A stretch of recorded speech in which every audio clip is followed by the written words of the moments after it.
I'm on one of Chicago's great boulevards today, Drexel, on the south side. We're in the 4700 block at a historical Greystone that has been massively redone.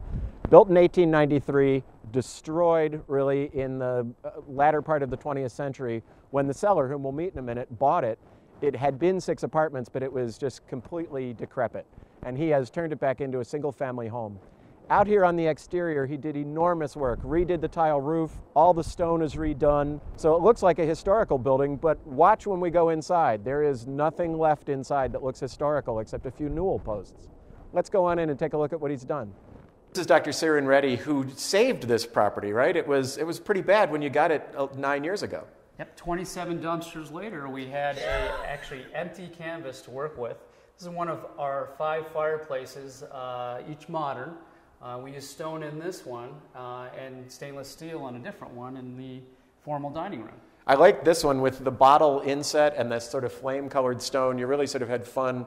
You did a lot of design touches here, including these arches. Yeah, we actually wanted to go ahead and get the modern look. We repeated the arches here, the front doorway, and it even extends outside to the hand-bent antique wrought iron. That came out of a cemetery in New Orleans, did you say? It was actually salvaged after Katrina. That's correct. Cool. Lots of really interesting touches. So on this main floor, we've got 4 big main rooms. We have the entry hall, and then these 4 rooms include, one is the sun porch overlooking the boulevard. They march off this way and head toward a kitchen where I see your design really showed up. Yes. Can we go take a look? Okay.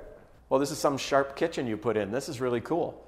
Yeah, my wife and I really like to cook, so we have a 600 square foot kitchen anchored by this beautiful island. We can actually use a sink as an ice bucket, or it actually covers up with the granite. Or covered up with this, yeah? Yes. I like this. This river-shaped sink is really cool. As you say, use it as an ice bucket or use it as a sink. And the island is a nice shape. You've done some great shapes here. We've got this sort of pearl shape, and above, same thing. What's your inspiration here? Well, one of my favorite designers is Philippe Starck, and we've got a very modern-looking chandelier, very modern piece. Goes with this cool hood you have back here. Looks sort of like a laser. Yeah, this is quite a lot of work. Actually, there's an indoor grill. We like to grill a lot with the cold weather. We needed to break through the 18-inch walls and make sure that it's vented properly. It's quite a lot of work to make sure that it was done correctly. Then we've got, going off here, we've got breakfast room and deck, right? So whether it's cold or warm, we've got a nice place to fan out to eat. Yeah, you can eat in or eat outside on the deck. And then there's a nice big backyard. You do have it. You have a really big yard. This lot is pretty large. It's about a quarter acre, actually, which is quite hard to find downtown. We've still got 2 floors to look at. Let's go take a look at these. All right. So on our way up past the 2nd floor to the 3rd, where we are now, we passed on the 2nd floor. I think there are 3 bedrooms and the media room, right? That's correct, yes.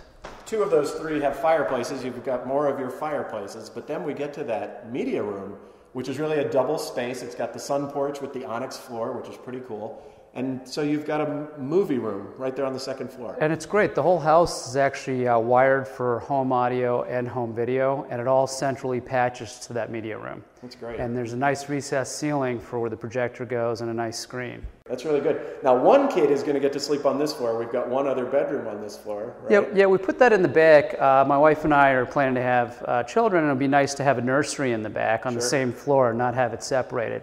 So we thought we'd have that liberty of putting an extra bedroom in the back on this 3rd floor. But then most of the 3rd floor is this master suite. Yeah, this is kind of our retreat away from work. So we've got a nice large master suite, and we want to complement it with a nice large master bath. Got a separate infinity Kohler bathtub, and then my favorite retreat as far as getting clean, the 9 Kohler jets, putting out a large amount of water with the steam shower. Back to this tub, you mentioned it's an infinity tub, and also it fills from the ceiling. Correct. Yep, it's quite a surprise for some of the guests that come through here.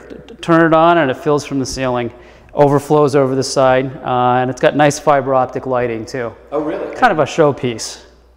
Well, you know, when we're talking about showpieces, we really should go to this balcony you've got off the master with the nice view out over Drexel Boulevard. Right now, not fabulous because it's winter, but it's a pretty spectacular view. Yeah, it's actually my wife's, my favorite places. We got married, as I was mentioning earlier, in the backyard.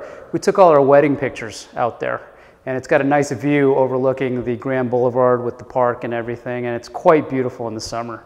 Hard to let go. Very hard to let go. That's actually why we actually have the property listed for rent, and you know, it wouldn't be a bad thing to rent and move here in 2-3 years.